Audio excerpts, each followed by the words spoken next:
দুপুরে যদি এই রকম ঝাল ঝাল কাতল মাছের ঝাল থাকে তাহলে তো কথাই নেই, খাওয়া তো বেশ জমে যাবে। আমি এখানে 500 গ্রাম মতো কাতল মাছ নিয়েছি। মাছগুলো ভালোভাবে পরিষ্কার করে ধুয়ে নুন হলুদ অল্প লেবুর রস মেখে রেখেছি।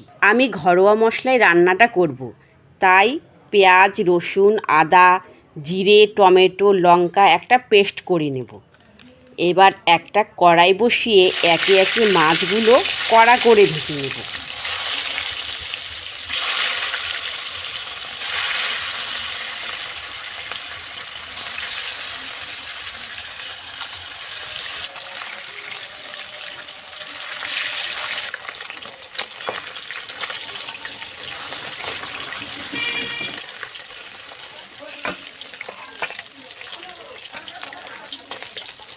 এবারে ওই তেলেই ফোড়নে জিরে তেজপাতা কুচনো পেঁয়াজ দিয়ে ভালো করে ভেজে নেব।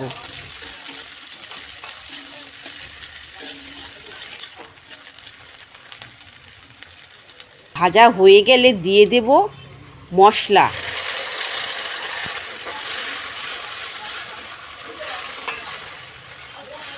পরিমাণ মতো নুন আর হলুদ। এখানে আমি লঙ্কা অনেক বেশি দিয়েছি, ঝাল ঝাল রান্না করব, তাই তোমরা তোমাদের মতো লঙ্কা ব্যবহার করবে।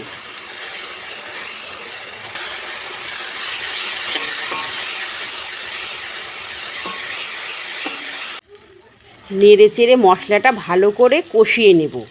এবার দিয়ে দেব গরম জল। গরম জল না দিলে পানসে লাগে। এখন দিয়ে দিলাম ভেজে রাখা মাছ, গরম মশলা।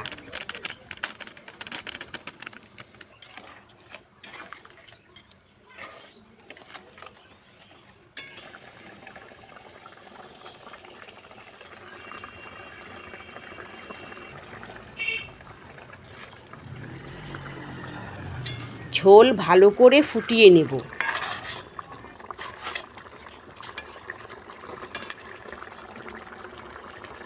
রান্নাটা হয়ে গেছে, এবার পরিবেশন করব। রান্নাটা কেমন লাগলো কমেন্টে জানিও। তাহলে আজ আসি, কাল আবার আসবো। ততক্ষণের জন্য বিদায় বন্ধুরা।